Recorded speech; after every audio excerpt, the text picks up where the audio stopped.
Baik, Assalamualaikum warahmatullahi wabarakatuh. Waalaikumsalam warahmatullahi Roditullahi robba wabil islami dina wabi muhammadin nabiyya wa rasulah.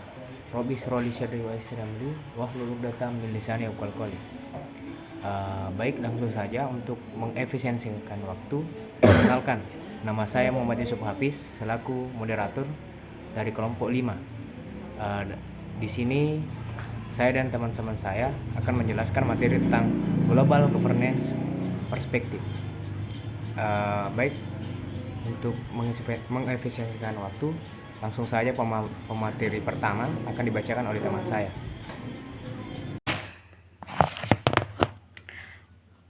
Pengantar, kita sedang memasuki era post-national constellation Habermas 1998 yang ditandai dengan perubahan tata kelola organisasi global kontemporer. Tata kelola global kontemporer tidak lagi statis dalam arti perumusan, pelaksanaan, pengawasan, dan pemaksaan. Tatanan sosial tidak lagi berlangsung dalam kerangka negara atau hubungan antar negara. Apakah atau sejauh mana pergeseran dari statisme ini berakhir negara menjadi objek perdebatan yang serius? Apa implikasi dari perkembangan tata kelola global kontemporer ini bagi negara sebagai aktor utama dalam sistem tata kelola global yang statistik? Tidak dapat dipungkiri, pengaruh perkembangan global governance non-statistik sangat berbeda berdasarkan posisi negara dalam organisasi governance statistik. Konsep negara dan negara ketiga. Dari perspektif hukum internasional, misalnya konsep negara sangat erat kaitannya dengan karakter kedaulatan, yang komponennya meliputi wilayah negara, aparatus koersif, dan penduduk. Dari perspektif politik, negara dipahami sebagai arena berlangsungnya tawar-menawar berbagai kepentingan. Seorang ekonom, negara adalah kumpulan dari berbagai aktor ekonomi.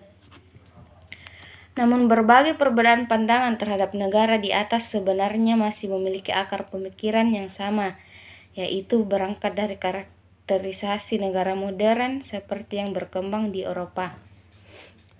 Assalamualaikum warahmatullahi wabarakatuh.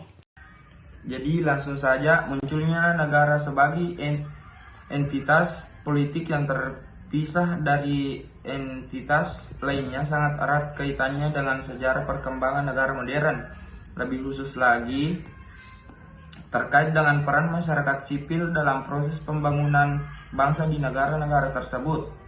Di negara-negara Eropa, masyarakat sipil memiliki peran yang sangat penting dalam proses pembangunan bangsa, yaitu dalam modernisasi negara-negara teritorial yang sebenarnya sudah terbentuk dan sudah mapan. Negara dan masyarakat sipil kembali menjadi dua entitas dari dua lingkup yang berbeda setelah terbentuknya negara modern. Kegagalan untuk memahami sifat kekuatan politik di negara-negara berkembang melalui kerangka analisis bagi negara-negara industri maju terlihat dalam berbagai upaya untuk berteori tentang kekuatan negara-negara dunia ketiga, sebagaimana tercermin dalam teori-teori pembangunan mulai dari modernisasi, ketergantungan, dan teori-teori fungsional. Dalam kerangka ini, perkembangan negara modern ditandai dengan dua proses penting, yaitu pertama, monopoli kekuasaan politik yang terjadi di lingkungan keraton. Yang kedua itu birokratisasi. Teori-teori tersebut melihat negara berkembang dalam kerangka yang sangat universal, yaitu melihat negara sebagai institusi politik untuk memenuhi tujuan tersebut. Teori modernisasi misalnya melihat negara secara teleologis dalam arti bahwa semua negara akan berkembang menuju cita-citanya tertentu, sedangkan kerangka determinasi struktural yang selesai direksi yang sangat timbang satu sama lain, dan setidak setaranya ini menimbulkan pada pola ketergantungan pada pihak negara berkembang. Bagi ahli teori fungsionalis, negara adalah institusi politik dengan berbagai fungsi.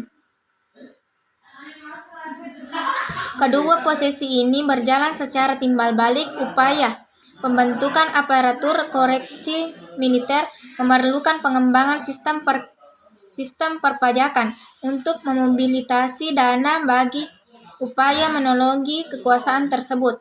Dengan kata lain, perang kecil di dalam pengadaian yang berakhiri dengan monopoli kekuasaan politik mengakibatkan berkembangnya sistem perpajakan yang teratur dan sistematis. Sementara itu, monopolitis kekuasaan politik dalam arti memonopoli secara kekerasan fisik berlangsung efektif dan dukungan sistem pajakan yang baik. Mungkin cukup sekian. Baik, mungkin itu saja yang bisa kami presentasikan dari kelompok 5. Lebih kurangnya mohon dimaafkan. Billahi fisabilil haq, fastabiqul khairat. Wassalamualaikum warahmatullahi wabarakatuh.